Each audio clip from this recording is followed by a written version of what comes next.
네, 할렐루야.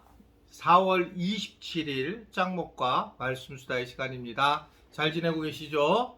예, 오늘 하루도 주님 안에서 행복한 시간 되시기를 바랍니다. 예, 오늘 우리에게 주신 하나님의 말씀은 창세기 38장 24절에서 30절의 내용의 말씀이에요. 하나님 말씀을 보시겠습니다.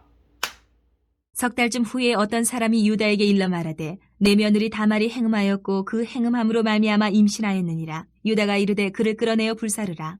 여인이 끌려나갈 때에 사람을 보내어 시아버지에게 이르되 이 물건 임자로 말미암아 임신하였나이다. 청하건대 보소서 이 도장과 그 끈과 지팡이가 누구의 것이니까 한지라. 유다가 그것들을 알아보고 이르되 그는 나보다 옳도다. 내가 그를 내 아들 셀라에게 주지 아니하였음이로다 하고 다시는 그를 가까이 하지 아니하였더라.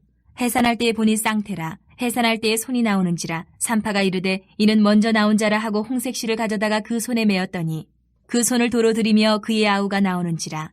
산파가 이르되 내가 어찌하여 터뜨리고 나오느냐 하였으므로 그 이름을 베레스라 불렀고 그의 형 곧 손에 홍색실이 있는 자가 뒤에 나오니 그의 이름을 세라라 불렀더라.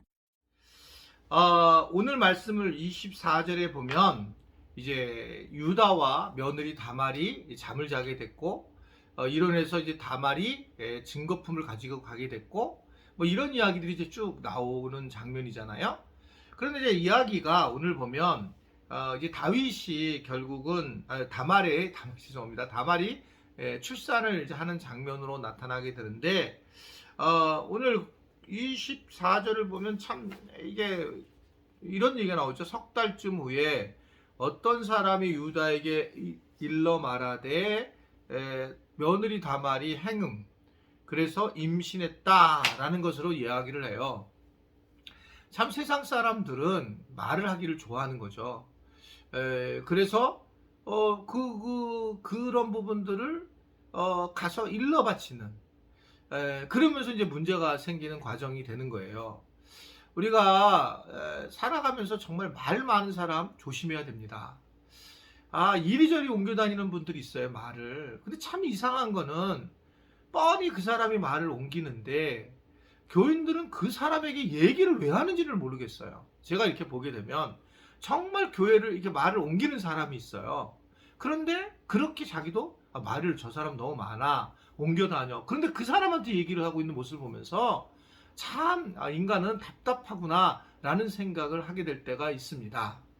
이 사람도 자기 일도 아니고 가족 일도 아니고 그냥 오늘 뭐라면 어떤 사람이라고 얘기해요. 친척도 아니고 뭐 형제도 아니고 전혀 상관이 없는 사람이 유다에게 이야기를 하는 거죠. 부정적인 것들을. 자, 유다는 이것에 대해서 확인을 하지 않고 뭐라고 얘기합니까? 이 그를 끌어내어 불사르라. 이게 지금 얘기할 겁니까? 어떤 상황 환경을 봐야 되는데 자기는 죄를 엄청 범하고 젊은 여인을 탐하면서 그 혼자 된 다말이 그런 일을 벌였을지라도 상황적으로 좀 살펴보고 그 아이가 얼마나 외로웠으면 그랬을까라고 하는 걸 생각을 해야 되는데 자기만 생각하고 자기만 바라보니까 결국은 이 다말을 불사러서 죽이려고 하는 그런 모습을 보이고 있는 겁니다. 그러자 결국은 어떤 상황이 벌어집니까? 다말은 유다가 주었던 증거물을 드러냅니다. 뭐죠? 끈과 뭐 지팡이와 도장을 이제 내놓는 겁니다. 그러니까 유다가 그걸 보고 굉장히 놀래죠. 이 사실은 이게요, 자기가 지은 죄를 잘 모르고 이런 상황이 벌어지는 거예요. 그러니까 이게 많은 사람들이 그런 것 같아요. 저도 마찬가지고요. 대표적인 다윗 같은 경우도 우리가 보면 이해가 안 돼요. 밧세바하고 간음죄를 져고 그 다음에 밧세바인 남편이 우리아를 죽이고 살인죄를 졌는데 잘 모르는 거예요. 그러면 그것에 대해서 뭔가 문제가 있으니 이제 이것에 대해서 회개를 해야 하는데 그렇지 않아요. 그러니까 그 이야기를 들었던 그것에 대한 것을 누가 지적을 하냐면 나단 선지자가 와서 굉장히 호통을 치면서 지적을 하죠. 근데 그때서야 알아차리는 겁니다. 이 사람이라는 게 그런 것 같아요. 자기가 죄를 지으면 그것에 대해서 우리는 죄를 안 지었다라고 하는 어떤 심리적 상황이 있는 거죠. 그래서 그걸 무의식에 집어넣고 그리고 마치 안 지은 것처럼 살아가는 거죠. 그러니까 이런 걸 끄집어내지 않으면 그냥 살아가니까 이게 나중에 우리의 마음으로 어떤 슬픔이라든지 원통함이라든지 분노라든지 우울함으로 나오는 거죠. 나중에 자기 마음을 이게 안 빼냈기 때문에 이런 것들이 이제 결국 뭐 상담에서 해보면 많이 드러나는 문제예요.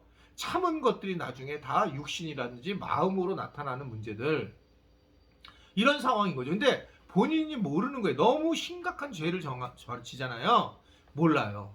놀라운 거는 참, 이게 바람을 핀 남편이 있잖아요. 그러면 바람을 왜 폈냐 이렇게 얘기를 하면, 바람을 핀 남편이 화를 냅니다. 이 바람을 피게 된 원인이 너한테 있다라고 하는 걸 통해서 화를 내요. 그러면서 오히려 적반하장으로 나오면서 가정이 깨지는 것을 너무 많이 경험하고 있어요. 이게 오늘 이게 우리가 죄인이라는 부분이 이 부분입니다. 자기가 물론 가서 창녀를 만나 자는 것도 죄라고 볼 수 있지만, 더 큰 죄는 자기의 죄를, 자기가 지은 죄를 전혀 알지 못하는 거예요. 자기가 더 심한 죄를 진 걸 알지 못하는 겁니다. 죄를 알지 못하는 게 죄예요. 그래서 다윗이 이걸 깨닫고 너무 놀래가지고 그가 시편에다가 참회시를 막 쓰죠. 엄청나게 자기의 죄의 고백을 쓰게 됩니다. 깨달은 거예요. 내가 뭐냐면 죄를 지은 것을 깨닫지 못하는구나 라고 하는 것을 이야기를 하는 거죠. 우리가 큰 죄를 범했을 때에 우리는 숨길 수밖에 없는, 내가 살려고 하니까 그럴 수밖에 없는 존재라는 거죠. 사람이 누구를 죽여고 교통사고를 했을 때도 마찬가지라는 거예요. 그러니까 그래서 우리는 언제든지 우리가 이러한 죄성을 숨기지 말고 하나님 앞에 내려놓을 수 있는 믿음을 가질 때에 영육 간에 건강해질 수 있다라고 하는 것을 볼 수 있습니다. 이러한 사람을 하나님은 사랑하시는 건데, 그런 하나님이 오늘 말씀 보게 되면 이러한 이 다말에게서 나타난, 이제 아기를 낳잖아요. 또요, 저 쌍둥이를 낳죠. 베레스와 세라를 낳게 되는데, 이제 이 아이를 바꾸죠. 쌍태인데 바꿔요.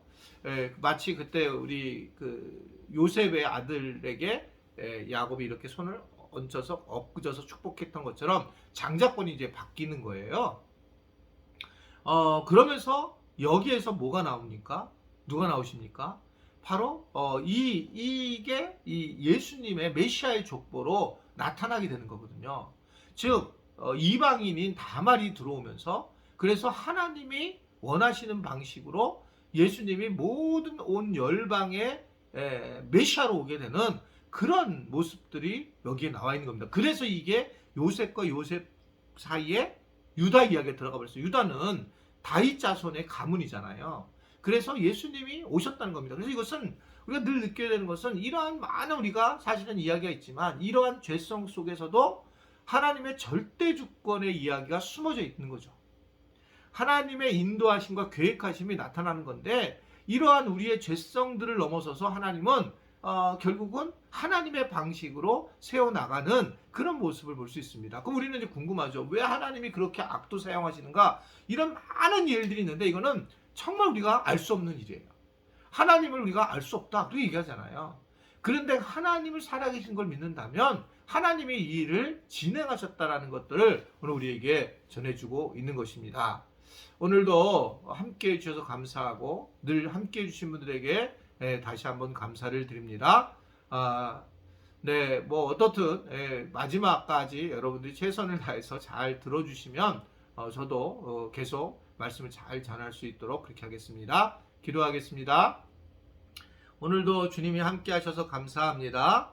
주님, 오늘 말씀을 듣는 우리 모든 지체들이 내가 얼마나 큰 죄인인가를 알고 그 죄를 피하려고 내가 숨는 자라는 것을 기억하게 하시고 알게 하시고, 그래서 하나님 앞에 그 죄를 내려놓고 다시 하나님의 용서함을 받으며, 그러며 우리 또한 그 안에 있는 죄들로 인하여 영원히 몸이 아프지 않는 은혜를 누리도록 주님 도와주시기를 원합니다. 혹시 예전에 큰 죄를 범했던 분들은 그 죄를 생각나게 하시고, 그 죄를 주님 앞에 내려놔와 이제 양털과 같이 희게 되고 진홍같이 붉을지라도 예수의 보혈로 깨끗함을 받을 수 있도록 도와주시고 인도하여 주옵소서. 숨기지 말고 그것을 끄집어내어서 주님 앞에 빛으로 나올 수 있도록, 그래서 용서함을 받을 수 있도록 축복하여 주옵소서. 예수님의 이름으로 기도드리옵나이다. 아멘.